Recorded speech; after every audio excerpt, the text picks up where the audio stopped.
The night starts with a strange occurrence. M's phone screen cracks on its own. She joins her friends for dinner. Everyone greets the newly arrived guests. M shows them her shattered phone screen. She walks deeper into the house. The kitchen is filled with lively chatter. They prepare food while discussing the news. Lori talks about a passing comet. Mike listens to her astronomical theories. The whole group discusses the cosmic event. The conversation shifts to past relationships. Lee casually offers them some ketamine. Lori smiles at the strange suggestion. Hugh finally arrives at the party. They exchange warm hugs and greetings. Beth checks the food in the oven. Everyone gathers around the kitchen island. They joke about their complicated histories. The atmosphere feels light and friendly. They sit down for the dinner service. Em and Kevin share a quiet moment. They discuss their relationship struggles. More guests are welcomed at the door. Beth seems genuinely happy to see them. Lori gets up from her seat. Mike adjusts his collar nervously. He talks to Lori in private. The rest of the group keeps drinking. Amir checks on his girlfriend. They continue eating their dinner. Beth listens closely to a strange story. Lori mentions a historical comet anomaly. Mike looks incredibly intensely at her. The story involves people getting completely lost. Beth adds her own bizarre memories. Lori looks back in confusion. Lee abruptly gets up from the table. She insists on checking the feng shui. Beth watches her with clear skepticism. She finds the whole situation amusing. The tension starts building slowly. Mike looks deeply concerned about something. He tries to explain a weird theory. Everyone listens to his crazy ideas. Beth quickly chimes in with a joke. Mike listens to her response carefully. They manage to laugh it off together. But Lori still looks deeply troubled. She can sense something is very wrong. Beth pays attention to her growing panic. Mike also notices her distressed expression. She talks about a bizarre past event. Mike tries to calm her nerves down. They debate the true nature of reality. The conversation turns incredibly serious. They raise their glasses for a toast. Everyone drinks to the passing comet. The mood lightens up for a moment. Lori seems slightly more relaxed now. The group shares a hearty laugh together. Amir smiles at the ongoing jokes. Mike suddenly checks his cracked phone. Lee points out they have no signal. Hugh confirms the internet is completely down. He goes to his office to check. He says the landline is also dead. Lori looks worried about the isolation. They're totally cut off from outside. Suddenly, the power goes out completely. They quickly scramble to light some candles. Someone cracks open emergency blue glow sticks. The eerie blue light illuminates their faces. The dinner table is plunged into darkness. They look outside for any street lights. They step out into the pitch black. Mike shines a light down the street. The entire neighborhood is completely dark. Hugh spots a single house with power. A wine glass is mysteriously shattered inside. Lee points out the strange anomaly. She thinks the comet caused the blackout. Hugh listens to her crazy theory. He decides to check the lit house. He wants to use their working phone. Lee hugs him before he bravely leaves. He smiles to reassure her it's fine. She watches him walk out the door. Lori looks terrified of the darkness. She fears something bad might happen. The group waits anxiously inside the house. Lori keeps staring at the front door. Lee tries to rationalize the whole situation, but the fear is clearly contagious. Suddenly, Mike goes to secure the doors. He grabs a baseball bat for protection. The women watch him in absolute fear. They hear strange noises from the outside. Mike investigates the dark, empty hallway. Everyone holds their breath in suspense. He returns, claiming it was just wind. The group breathes a massive sigh. They try to go back to normal. But then Mike heads out again. Hugh suddenly returns looking completely terrified. Amir also rushes back into the house. Mike listens as they explain what happened. Amir says they found a strange box. He urges them to open it immediately. Hugh looks like he saw a ghost. Mike cautiously opens the locked metal box. They all gather around to see inside. They find recent photos of themselves. Everyone has numbers written on the back. Hugh reveals the horrifying truth. He looked into the lit house's window. He saw this exact dinner party happening. He saw their own exact identical doubles. The group reacts in pure horrific shock. Lori cannot believe what she is hearing. They stare at the bizarre numbered photos. Beth realizes the reality is fracturing. Hugh sits down, completely traumatized. The comet has created parallel realities. Suddenly, someone aggressively bangs the door. He decides to investigate outside. The others anxiously watch him go, but he quickly retreats back indoors. Panic instantly spreads through the room. Hugh's mysterious head wound gets bandaged. They gather around the bizarre photos. He examines the pictures very closely. The women are equally bewildered by them. They notice numbers written on the backs. Someone is apparently assigning them numbers. They find a photo of Amir. Amir cannot explain its origin. They suspect someone is watching them. The pictures depict their current moments. The older couple is totally stunned. Beth starts to panic intensely. They desperately try to decode the message. A pattern emerges from the numbers. He tries to calm her down, but she remains deeply distressed. The psychological toll is becoming heavy. They feel trapped in a nightmare. Mike insists on taking action immediately. They argue about leaving the house. Some refuse to just sit and wait. Hugh senses a strange presence outside. The tension inside is suffocating. She prepares to brave the darkness. They finally step out into the night. The pitch black swallows them completely. Fear immediately grips them outside. They are armed only with blue glow sticks. The neighborhood is completely dead. He searches for the other house. He peers cautiously through the bushes. The darkness hides unknown threats. They keep moving cautiously forward. Someone else is out there with them. They hastily retreat back indoors. The group returns visibly shaken. They saw something impossible outside. Amir explains the terrifying truth. They encountered a different glow stick box.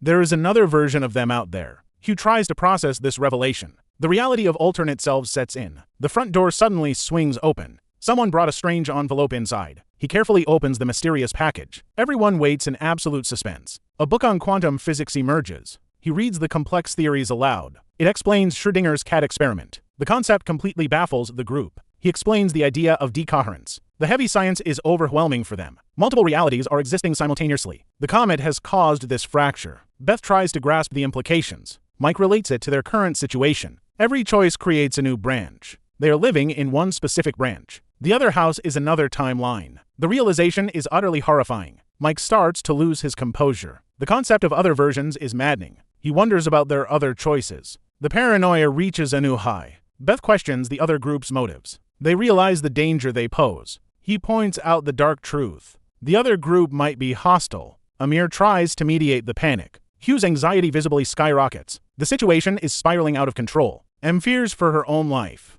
She realizes anyone could be replaced. The men violently argue over taking action. One wants to strike first immediately. The other fiercely argues for caution. The ideological clash threatens their unity. The whole room erupts in chaos. They cannot agree on a solid plan. Amir watches the madness silently unfold. The group is fracturing under pressure and desperately tries to maintain order. Amir suggests a passive approach. Beth furiously rejects doing nothing. They split up across the room. An argument breaks out in the kitchen. Amir and Hugh debate the physics again. The older woman reveals a dark secret. Amir is shocked by her confession. Hugh cannot believe what he hears and tries to keep Mike calm. She knows Mike is dangerous now. Someone holds a different colored glow stick. They realize markers are constantly changing. The reality keeps shifting around them. Mike decides he needs a weapon. They must secure the physics book. He demands Mike hand over the keys. They cannot let Mike leave now. The book is locked away safely. Mike refuses to listen to reason. The group gathers back in the dining room.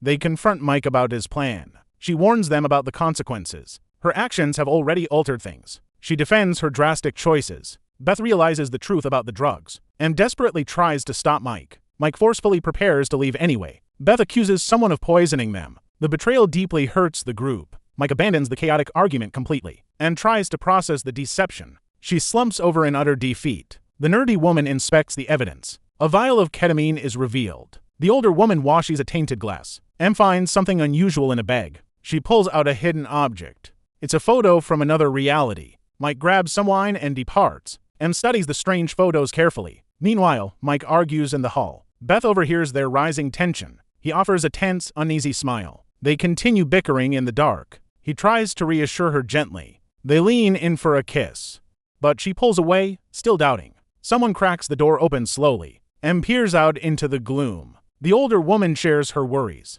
They sit on the floor together. He looks up with deep uncertainty. The group discusses the strange events. She leans on him for support. Someone nervously pours a water glass. Kevin paces the kitchen, highly stressed, and tries to calm him down, but his anxiety only grows worse. Suddenly, the house goes pitch black. They quickly scramble to light candles. Panic spreads rapidly through the group. They head outside to investigate further. They find a shattered car window. Broken glass litters the front seat. They scan the area for intruders and checks the glove box for clues. A man searches with a flashlight. The eerie darkness surrounds them completely. He realizes they are not alone and looks down, filled with dread. She confronts the man about this. He stares fiercely into the darkness. She is shocked by his answers. Back inside, the mood is grim. They watch each other with suspicion. Hugh tries to explain the impossible and listens, trying to make sense. He turns away, feeling completely trapped. The group huddles in dim light. They try to untangle the mystery. Arguments erupt over the alternate realities. He points with a blue glow stick. The group listens to his theory. He presents a red glow stick instead, and an open lockbox sits before them. He places a hand on her and looks at the evidence fearfully. They realize the box contains clues. She reads the notes very carefully. They sit around the dining table. Everyone tries to process this nightmare. He suggests they mark their reality. They agree to roll the dice. M watches the bizarre plan unfold. He explains the need for identification. They look through the printed photos. The locked box is finally opened. M prepares to mark their items. She holds up a white card. She cuts the card to identify. He snaps a photo for proof. He checks the digital camera screen. A marker is passed around them. They write numbers on the photos. M contemplates the rolled dice numbers. He urgently explains the multi-factor concept. Everyone listens, feeling trapped and scared, and looks up from her list.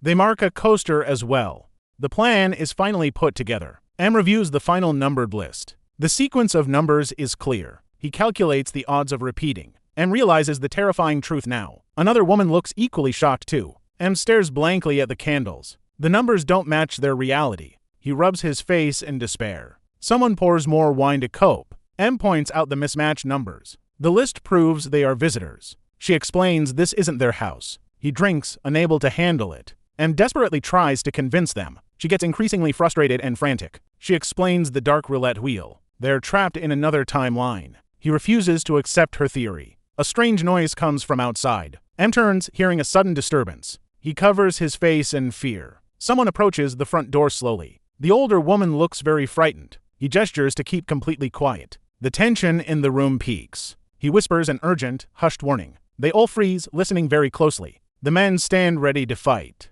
The argument explodes into full shouting. They yell about the blackmail note. Accusations fly across the dark room. He denies leaving the threatening message, but nobody believes his frantic excuses. The group turns on each other. A violent scuffle suddenly breaks out. He is knocked to the floor. M rushes over to help him. She tries to calm the chaos. He breathes heavily, recovering from blows, and looks horrified by the violence. Someone rushes through the front door. A woman struggles on the ground. The others try to restrain her. M notices a note on door. She turns away, making a decision, and leaves the house completely alone. She wanders down the dark street. She spies on another house's window. An alternate M looks deeply stressed. That alternate group continues arguing endlessly. M watches them from the shadows. She sees them holding red glow sticks. She looks up at the sky. The comet streaks brightly above her. M silently approaches the unfamiliar house, peering through the glass into another life. This alternate group seems blissfully happy. She watches them with intense jealousy. Finding a weapon hidden in the dark, she sneaks inside to replace her double, creeping slowly past the occupied rooms, waiting patiently for the perfect moment. She hides carefully in the shadows. The friends remain completely oblivious inside. Soon, they decide to head outdoors, investigating the strange events outside. M uses this sudden distraction, slipping away to ambush her target. Trapping the alternate version in a car, a brutal struggle suddenly breaks out, leaving the double unconscious in the back. The imposter confidently re-enters the house, seamlessly slipping into her stolen life. Kevin suspects absolutely nothing is wrong. Everyone gathers together on the patio, walking outside into the cool night. They all look up in sheer wonder, watching the strange comet burn brightly. But the nightmare isn't over yet. The injured duplicate crawls towards safety and rushes in to finish the job, forcing the limp body into the tub, drawing the curtain to conceal the crime. She desperately cleans the messy scene, taking the ring off her own finger, trying to steady her racing heart. She sneaks back out into the hall. Morning finally arrives in this new reality. Waking up on the living room couch, she feels deeply uneasy about last night. Wandering through the eerily quiet home, watching her friends acting completely normal, she hovers near the bathroom door nervously, fearing the hidden body was discovered, but finding the tub completely empty inside. Confused, she walks out into the daylight, seeing a mysteriously shattered car windshield. Staring at the damage in shock, Kevin approaches to ask if she's okay, then hands her a second identical ring. His phone rings with an impossible call.